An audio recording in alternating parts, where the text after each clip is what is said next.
Welcome to the first mythology video of the year. Today it's about something very serious, and so I'm wearing a totally black t-shirt.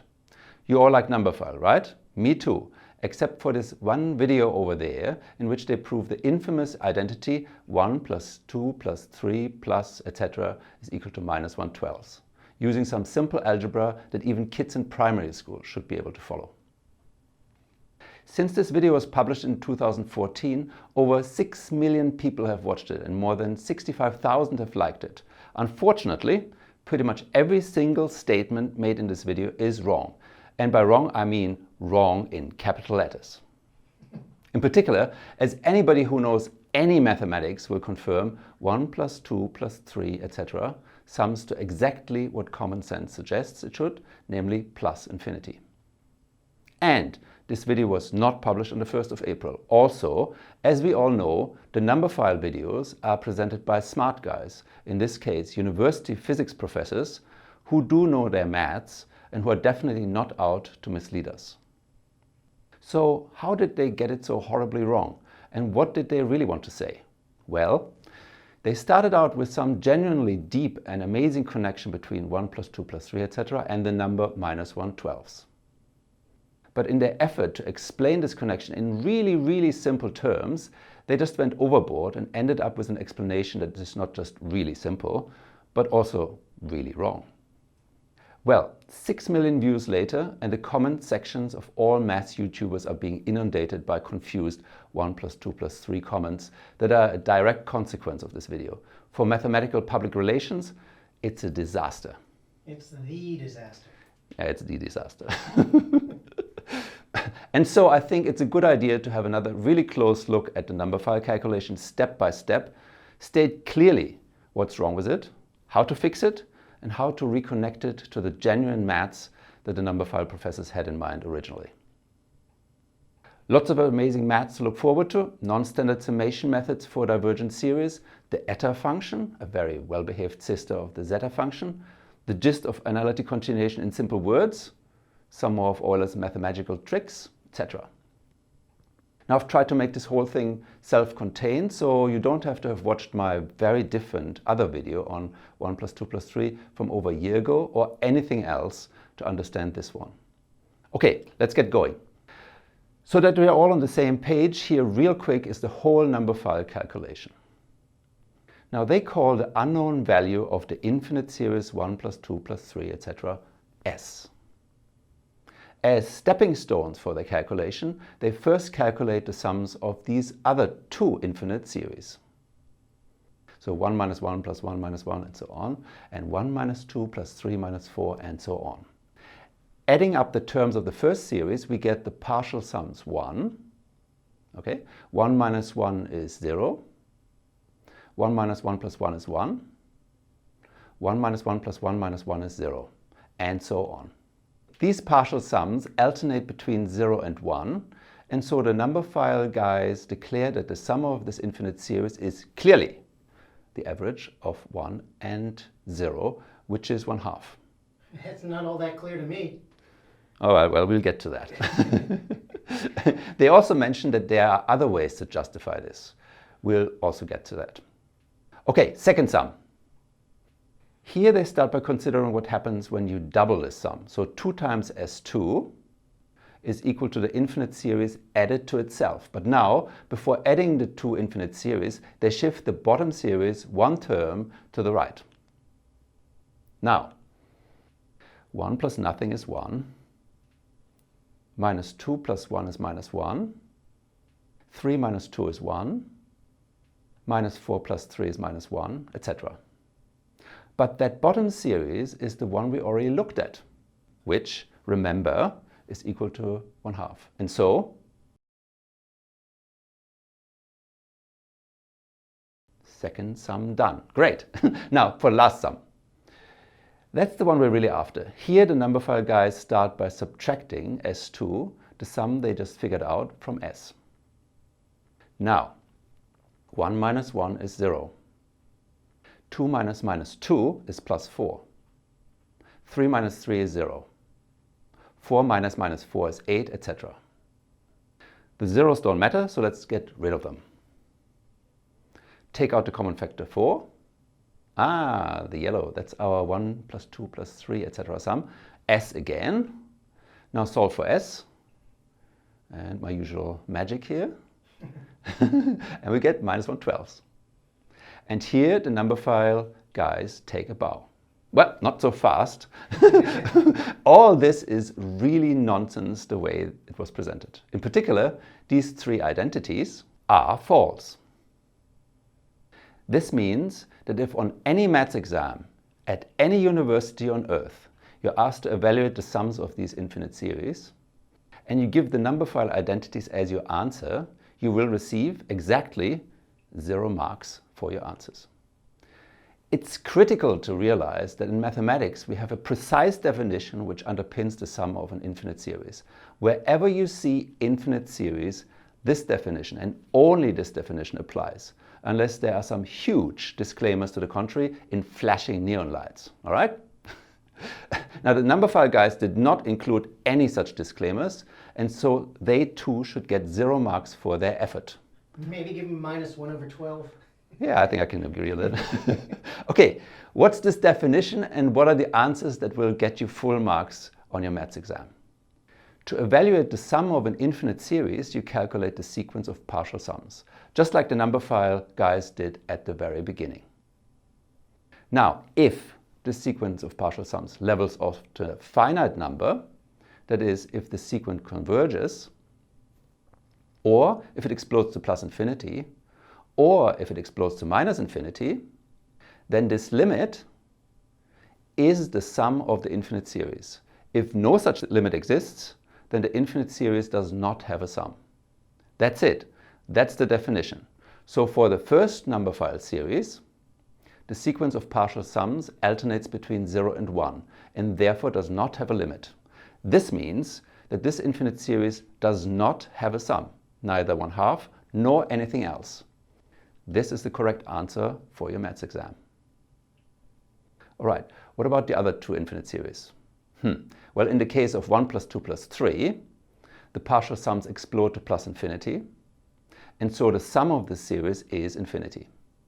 For the infinite series in the middle, the partial sums explode in size, but neither just to infinity or just to minus infinity. And so this series also does not have a sum. So these are the answers that get you full marks. Now, in many ways, the most important infinite series are those with a finite sum, which have not featured here yet. So to give some perspective, here's a standard example, an infinite geometric series. A half plus a fourth plus an eighth, and so on. Now here the partial sums exhibit a really nice pattern, right? And clearly they converge to 1. Yeah, I think this one is clear. This one is clear. And so the sum of this infinite series is 1. Oh, before I forget, those finite sum series are usually called convergent series, and all the other infinite series are called divergent series. Keeping this in mind, let's have another look at the Numberphile calculation. Here's the whole thing at a glance. It's just a transcript of the writing on the brown paper in the Numberphile video. Again, as it was presented by Numberphile, all this is nonsense and worth 0 marks. Or less. Or less. This is not mathematics. Don't use it, otherwise you'll burn in mathematical hell. Having said that, there should be some method to this madness, right? Those guys are smart. But if there is, then it's clear that the sums you see here cannot possibly represent the usual sums, as about 6 million people have been misled to believe by this video. Okay, let's start by doing something that may also seem a little bit crazy at first glance. Just for fun, and in denial of reality, let's assume for a second that those 3 Numberphile series were actually convergent. That is, all had a finite sum. Then all highlighted arguments would be valid. This includes the termwise adding and subtracting of series that was performed here, and here, and even the shifting to the right before the addition that a lot of people view with suspicion. Why would all these operations be okay if we were dealing with convergent series? Because summation of convergent series is consistent with termwise addition and subtraction and shifting. Let me explain that too. There are differences between finite and infinite sums.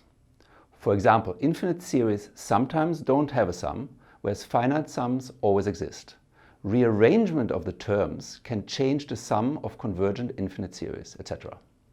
On the other hand, the sums of convergent infinite series do share a lot of the properties of finite sums, and it's exactly these properties that make them so useful. Here are the most important three such properties. Let's say you have two convergent infinite series, okay, with sums a and b. Then by adding these two series termwise, you get a new infinite series. And now it's quite easy to prove that this new infinite series is also convergent and that its sum is equal to a plus b, of course. And the same stays true if you replace all the pluses with minuses.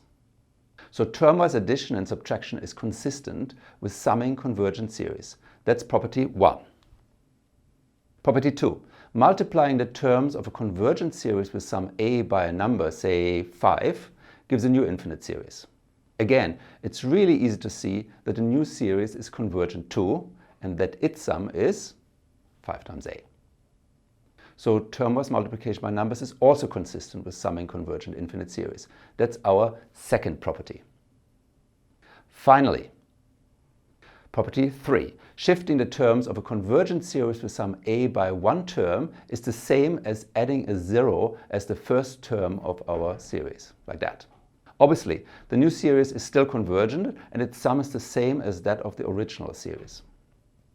This also works the opposite way. Removing a 0 term at the front does not change the sum. Okay, so that's property 3.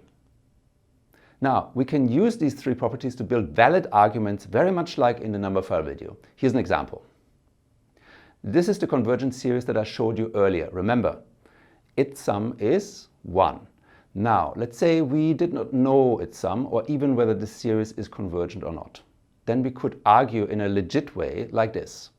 Okay, well, we don't know whether it's convergent or not, but if it's convergent and its sum is m for mystery number, then because of the number multiplication property, we get that half m is equal to 1/2 times 1/2, which equals to 1/4, plus 1/4 times 1/2, which is equal to 1/8, and so on. But because of the shift property, 1/2 m is also equal to this guy here, 0 plus whatever. Now, because of the addition and subtraction property, we are justified to subtract as in the Numberphiles video. So on the left side, we get m minus half m, that's half m. And on the right side, we've got 1/2 minus 0, that's 1/2. And then everything else kind of goes away. And so in total, we get m is equal to 1. So our assumption that our mystery series is convergent with sum m lets us conclude in a valid way that the only value that m can possibly be is 1. Question: does this prove that m is 1? No. And this is very important because this argument starts with an assumption. To be able to conclude that the sum of the series really is 1, you still have to somehow show that the series we started with is actually convergent. So this sort of argument gives you an idea of what to expect, but it does not get you all the way. Anyway, let's see what happens when we unleash this sort of reasoning on the first Numberphile series, which we already know is not convergent. Well, so just for kicks, let's assume that 1 minus 1 plus 1 series was actually convergent with the unknown sum S1. Then, because of the shift property, S1 would also be equal to 0 plus all the other junk. Again, because of the addition property, we can add on both sides. S1 plus S1, that's 2S1. And then we add termwise on the right to get, well, 1 there, and everything else cancels out, you can see.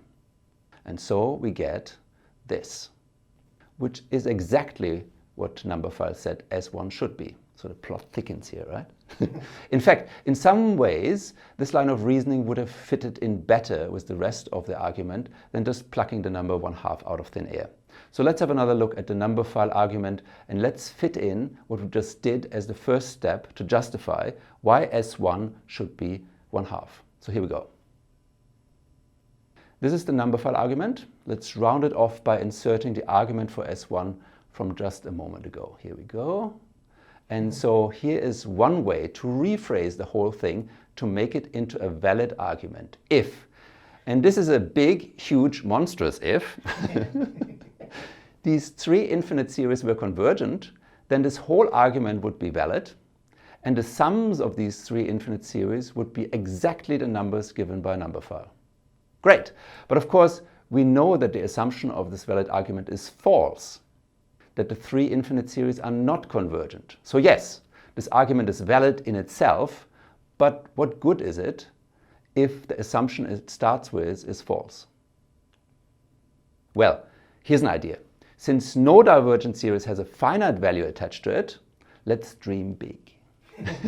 What if it was possible to extend the notion of summing a convergent series?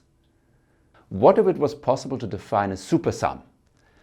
This supersum should have three key properties. First of all, we don't want to lose anything, so the supersum of a convergent series would be the same as its normal sum, right?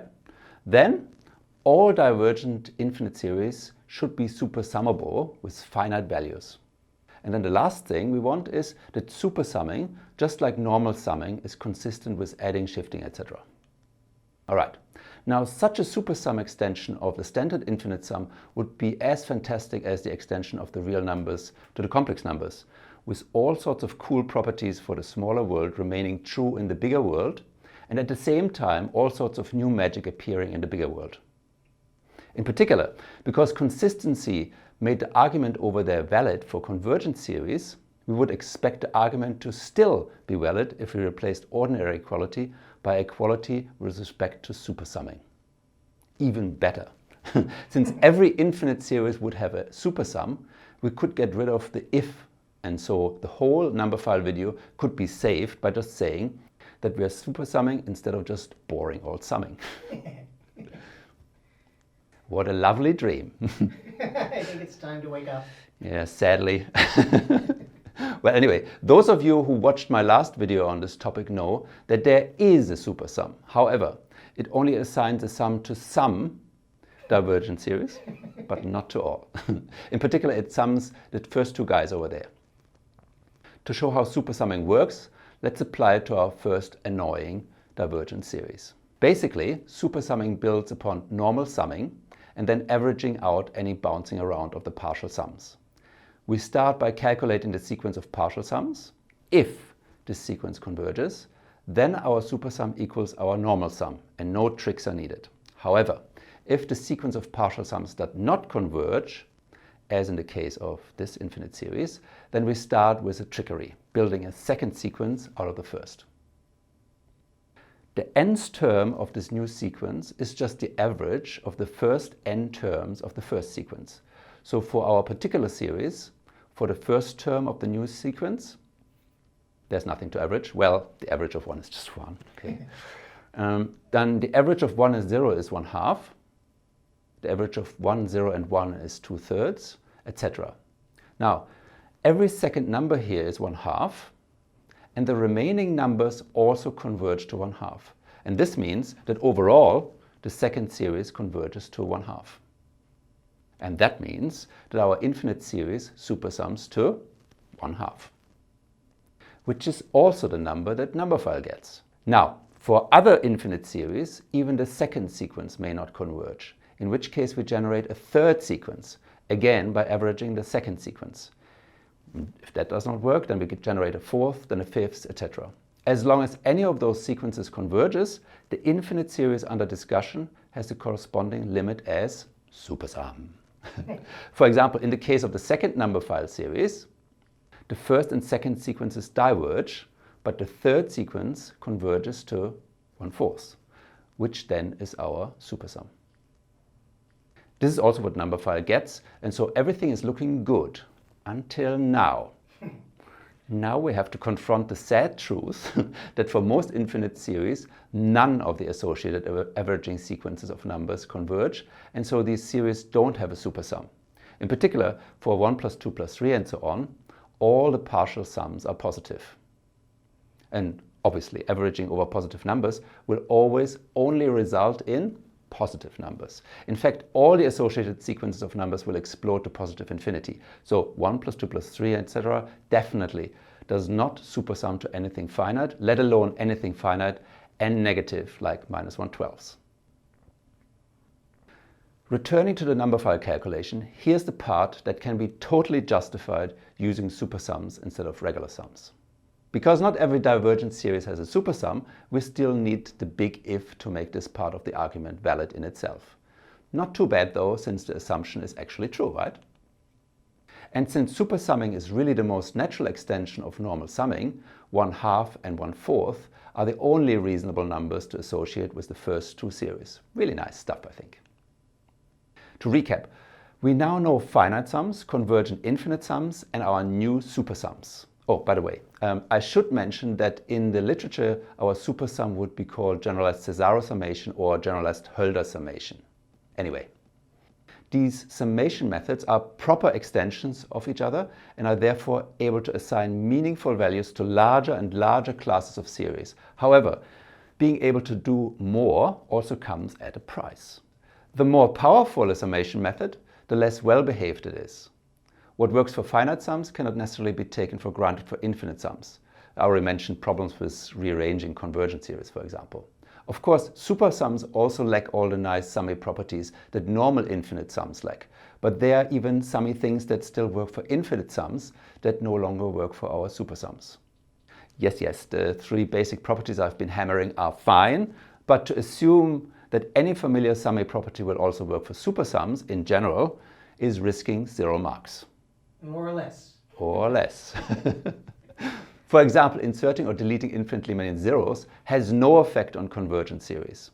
However, doing the same to supersums can change things dramatically. For example, if we insert infinitely many zeros into our first series, like this, the supersum of the new series will be different from 1/2.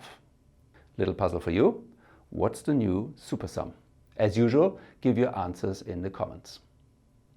And this zero problem is important. I glossed over this because it won't have any bearing on our discussion, but at some point in the Numberphile calculation, they simply zap infinitely many zeros. And this cannot be justified with our three properties. Bad. The effect of losing more and more properties as you go more and more general is actually something that you've all encountered before when you got introduced to larger and larger number systems. First the positive numbers, then to the integers, the rational numbers, the reals, and to the complex numbers, and even beyond, to the quaternions and the octonions. Each time you broaden your world, you lose some nice properties. Second puzzle for you. Can you think of some properties that get lost along the way as we build larger and larger number systems? And another puzzle. Suppose we assume that the 1 plus 2 plus 3, etc. series actually supersums to a finite number. Can you manipulate this identity into a couple of contradictory statements using our favorite three properties? What can you then conclude from the fact that you can arrive at contradictory statements? It will be interesting to see what you can come up with in this respect. Anyway, it's time! We have to get serious about the connection between our 1 plus 2 plus 3 series and minus 1/12. So press the pause button, go get your popcorn and your hot chocolate and let me know when you're back. Ready? Here we go. Even at the level of supersums, we are pretty far removed from what most people think of as a sum. After all, for divergent series, given all the averaging that is going on, the supersumming is really more like finding a super average than a real summy sum. Don't you think?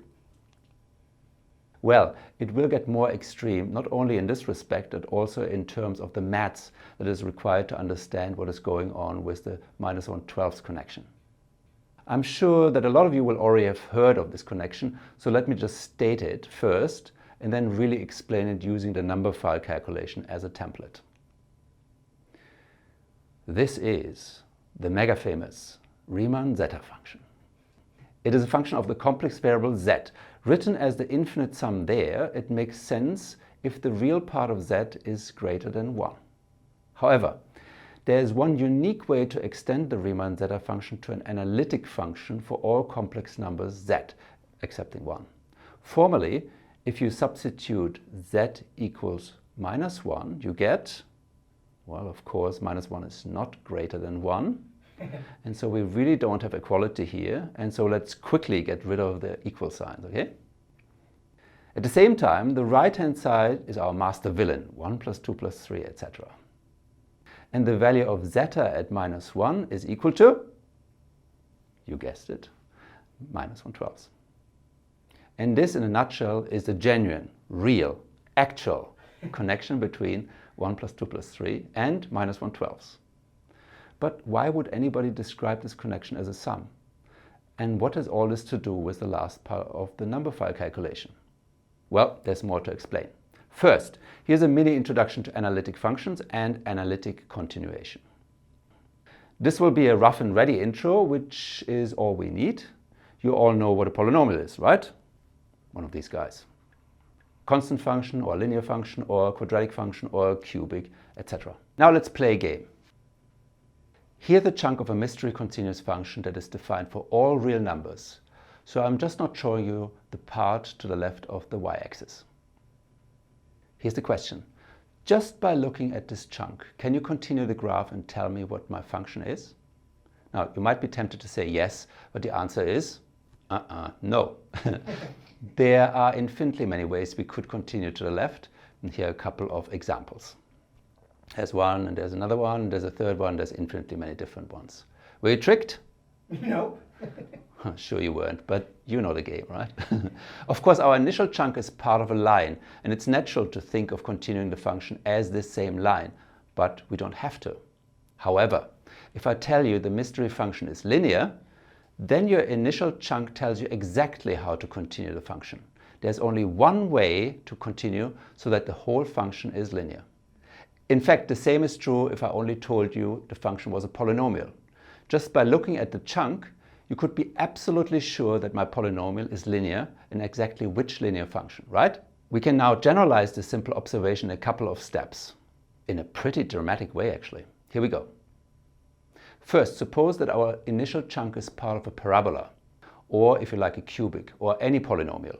If I then tell you that my mystery function is a polynomial, there's always only going to be exactly one polynomial that continues our beginning chunk. In other words, a polynomial is completely determined by any part of it. Second, all we've said stays true if we think of polynomials as functions of a complex variable, and if we begin with a chunk of the polynomial corresponding to a region in the complex plane. So on the left, you see the complex number plane, where each point stands for a complex number, and I've also colored a small region in the plane. And so in terms of this picture, a polynomial is completely pinned down by the values it takes on over a region like this. No other polynomial will take on all the same values there. Again, just relax if it all seems a little bit much.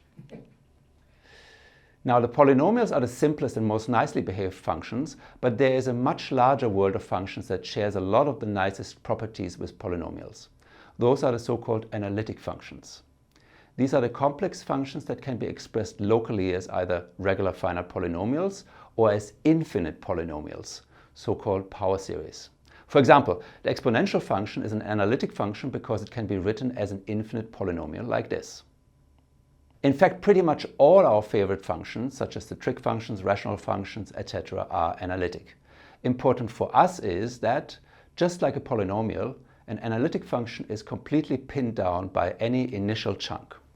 So if I give you a beginning chunk of an analytic function like the exponential function, then no other analytic function can continue this chunk. This is usually expressed by saying that analytic continuation of an analytic function is uniquely determined.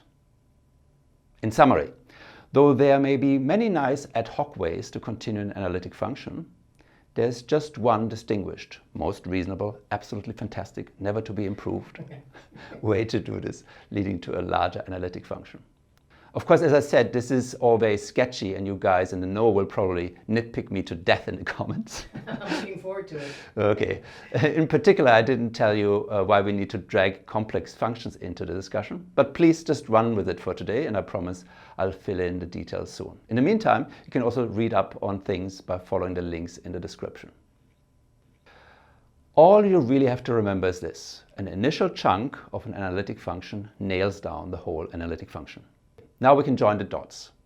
We have two completely different notions of best extension. First, for extending sums to supersums of divergent series, and second, for extending a chunk of an analytic function to the whole analytic function. Combining these two extension ideas, we can finally explain what's going on with 1 plus 2 plus 3 and minus 1/12. Okay, have a look at this infinite series. Notice that it's the same as the zeta function except that it includes minuses. It's also obviously different from the Numberphile series in that it includes a variable z. So it is actually an infinite family of infinite series, one for each complex number z. Let's just make a little list of such series corresponding to a few prominent integer values. For z is equal to 0, what do we get? The series is our 1 minus 1 plus 1 series. Okay. For z equal to minus 1, we get 1 minus 2 plus 3. And mathology regulars know that for z is equal to 1 and 2, the series are convergent. Now, in general, these series are convergent for all complex numbers z in the positive brownish half plane. The infinite series are divergent for all other z, including 1 minus 1 plus 1, etc., at 0 and the other guy. However, just like the two Numberphile series can be supersummed, the same is possible for every z, for all the divergent series in this family. And this allows us to define a close relative of the zeta function, the so-called Dirichlet eta function. And this function turns out to be an analytic function. So to start with, standard summation only gives us part of this analytic function for which the infinite series converges, this part here. Now, most mathematicians will simply discount the divergent series that pop up here as useless artifacts.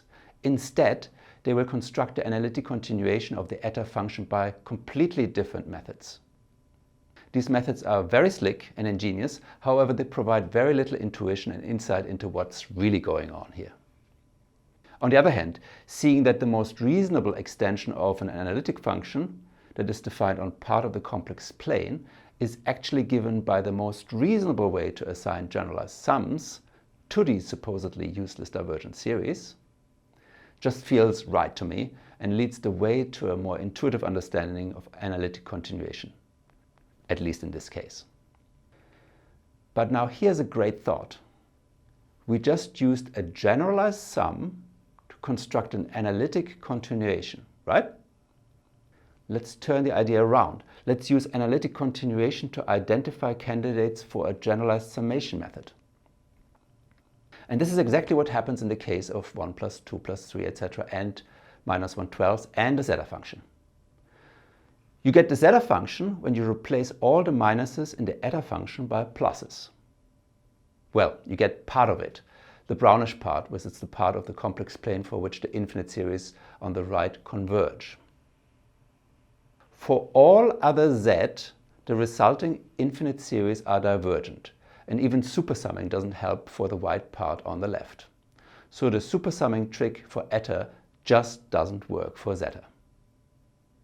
The trick to use is encoded in the finale of the Numberphile pseudo-proof.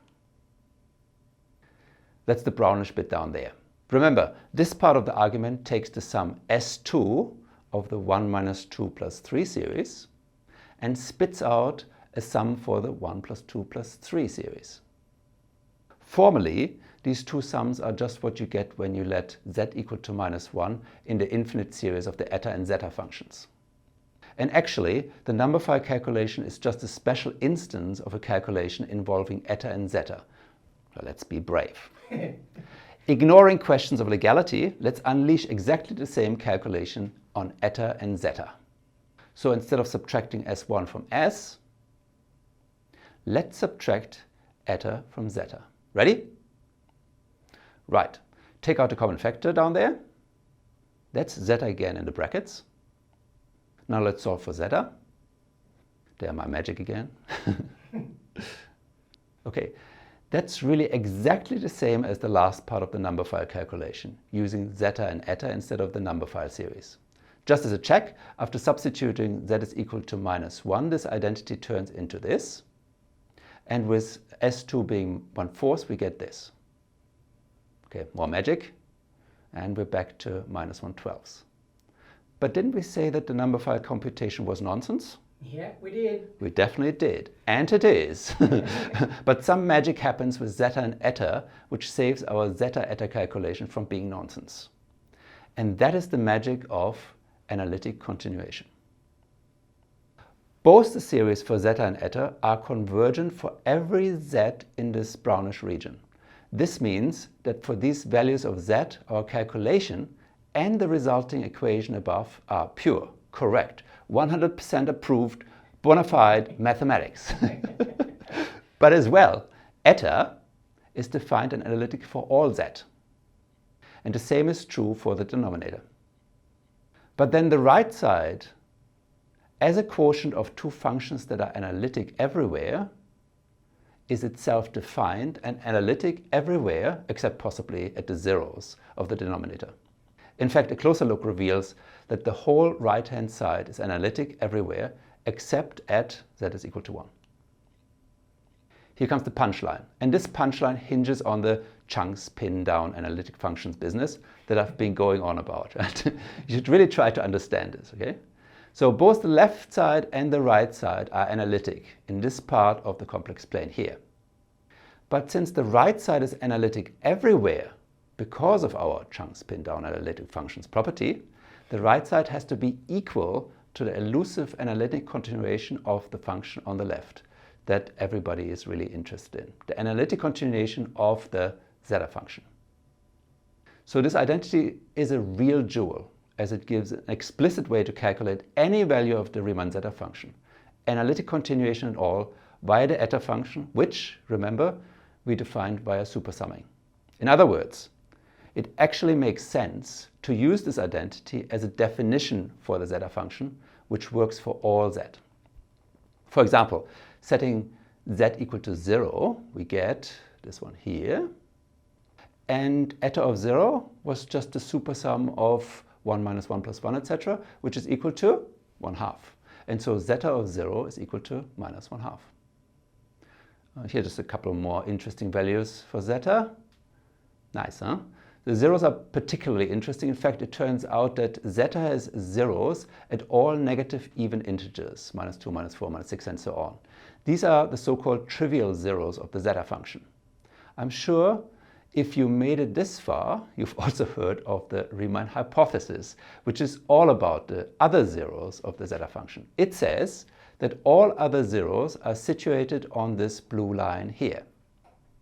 And what's also really interesting is that on the right-hand side, we actually don't have to supersum to calculate the values of zeta on the blue line, because just with ordinary summing eta can be evaluated everywhere in this part of the complex plane, this part here, which includes this critical line. Lots and lots of other interesting things one could say here, but well, we are here to wrap up this whole 1 plus 2 plus 3 is equal to -1/12 business, right? Okay, let's do it. In the first instance, it is really our identity up there that the Numberphile video is attempting to capture. And it's definitely tempting to express this identity as a new generalized sum, maybe like this. I've decorated the equal sign with an R in honor of Ramanujan, who seems to have been the first to think this way, not Euler as many people think. In fact, in Ramanujan's notebook, we can find a calculation very similar to the one that's in the Numberphile video. Of course, there's a huge difference between a monumental genius quickly abbreviating all this complicated stuff in a personal note and a YouTube video addressed to a general audience, right? What you see up there is part of a general method called Ramanujan summation that assigns values to all sorts of divergent series, including the 3 Numberphile series. An important aspect of infinite series, which is often overlooked, is the order in which the terms are summed. we are not just adding an infinite set, we are doing so in a certain order. And this has all sorts of important implications. So for example, no matter how we arrange the natural numbers into an infinite series, this infinite series will always diverge to plus infinity using standard summation. However, how exactly, how fast, slow, regular, erratic it diverges to infinity depends very much on the order of the terms in the series. The Ramanujan sum lacks pretty much all the nice summy properties that we encounter today. However, it manages to capture aspects of naturally ordered series. And this pops up in many other branches of the theory of divergent series, in addition to the one we talked about today. Now check out some of the links in the description, especially if you know a lot of maths, the article by Terry Tao. Also, I'm planning another video on the so-called Euler-Maclaurin summation formula, which establishes a powerful connection between sums and integrals, and which is the starting point for Ramanujan's sum. Just to whet your appetite, here's one closely related -1/12 fact. The nth partial sum of our infinite series is n times n plus 1 divided by 2. So if we plug in 1, 2, 3, 4, etc. for n, the formula will spit out those partial sums 1, 3, 6, 10. Now let's replace n by x and graph the resulting function. That's a quadratic with zeros at 0 and -1. Now the remarkable thing about this graph is that the signed area here is equal to -1/12. And this is definitely no coincidence. Really amazing stuff, don't you agree? And that's it, finally, for today. And now I go and kill myself. And I promise the next video will be a lot shorter.